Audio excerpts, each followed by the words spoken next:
Hello friends नमस्कार good morning. आज 28 जुलाई रविवार। चलतु जाणवा आज दिन टॉप न्यूज अपडेट। देश विदेश ठारू आरंभ करी ओडिशार समस्त गुरुत्वपूर्ण खबर। चाषी को 3000 टंका देवे सरकार। केंद्र अधीन रे कार्यकारी होइथिबा एही योजना माध्यम परिणत चाषी को मासिक पेंशन जोगाई देवे सरकार, जहा द्वारा वृद्धावस्था सेमानकु आर्थिक संकट दे गति करने को पड़ो नाही। 30 वर्ष वयस्क चाषी एही योजना रे शामिल होई पारिबे।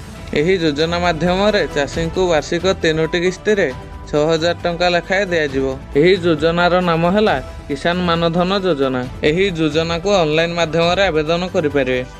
हॉस्टेल रे पशि छुरी भूसी हत्या। बेंगालुरु एक हॉस्टेल रे जड़े युवती को छुरी भूसी हत्या घटना रे अभियुक्त को गिरफ्त करिछि पुलिस। मृतक जनक होउछंती कृति कुमारी, से बिहारर बासिंदा। मंगलवार दिन 11टारे जड़े युवक हॉस्टेल पशि तांको छुरी भूसी अति निर्मम भाव में हत्या करिथिबा जणा पड़िछि। युवक जनक छुरी रे तांको गला काटिबा सह बारंबार आक्रमण करथिला। फलरे घटनास्थल रे ही तांकर मृत्यु होइथिला। खेलिबा बेले कूଅ को खसी पड़िथिले 2 छुआ, जड़े मृत। भवानीपाटना टाउन थाना जेनाखाल पड़ार एक अभावनीय घटना घटी। खेलिबा बेले कूଅ को खसी पड़िथिले 2 छुआ। उभयंक भितर जनकर मृत्यु होइथिबा बेले आर जनक सुरक्षित भाव उद्धार करा जायछि। नीति आयोग बैठक अधारू कहीं उठी आसीथिले ममता बानार्जी। पश्चिमबंगर मुख्यमंत्री ममता बानार्जी शनिवार नीति आयोग बैठक उठी पलाइथिले। बैठक बाहरिबा परे कारण पचारिबारु से कहिसंती जे तांकू कहिबा पई दिया जाय नथिला। तांकर माइक को बंद कर दिया जायथिला। समस्तंकु कहिबा पई 10 मिनिट समय, किंतु ममता को कहिबा पई मात्र 5 मिनिट दिया जायथिला। सेथि पई से बैठक चली आसीथिले बोली कहिसंती। छता धरी ट्रेन चलाउछंती लोको पायलट। ट्रेन रो अवस्था एते खराब जे लोको पायलट छता धरी ट्रेन चलाउछंती। ट्रेन इंजिन कैबिनेट भीतर को पसुची वर्षा पानी। देखंतु एही वीडियो। कार भीतर टाणी नहीं सरपंच को भुजाली रे हाणीदेले दुर्वृत्त।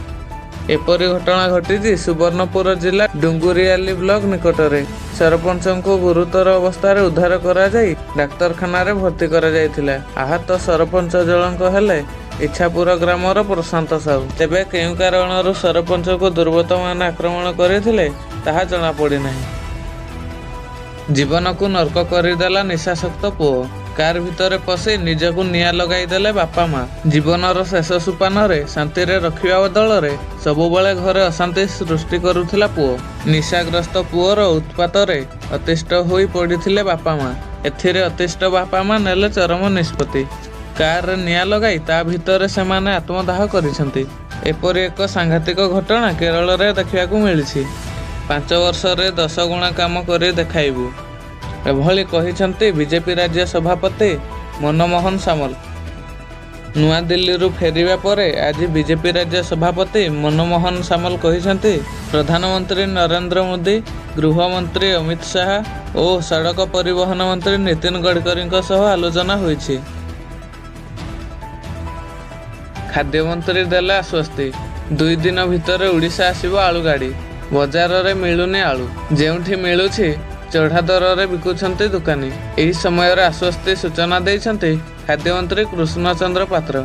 से कहिछंती पश्चिमबंग अधिकारींक सह आमे आलोचना करिछु। आसंता दिने 2 दिन भितर आलू गाड़ी ओडिशा आसीबो। ओडिशा रे 7 दिन पय आलू अछि। व्यवसायी माने जदि केजी पिछा आलू 32 टंका रु अधिक दर रे बिकिबे ताहेले समानक विरुद्ध रे कड़ा कार्यानुष्ठान निया जिवो बोली कहिछंती मंत्री।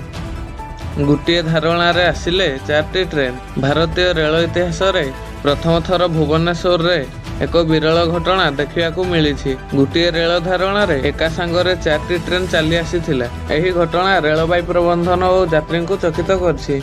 हेले एही घटना रे कौनसी प्रकारर धन जीवन हानि होई नाही। सीमा रे आतंकी हमला, जणे जवान शहीद, 4 आहत।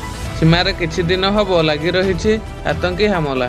आज सकाळे पुणी आतंकवादी और सैन्य मध्य गोली विनिमय होइछि। एथिरे जणे आतंकवादी निपात होइथिबा बेले 5 जण जवान आहत होइछंती। सेमानक मध्यरु 2 जनक अवस्था गुरुतर थिला। परवर्ती समय रे जणे जवान शहीद होइथिबा जणा पड़िछि।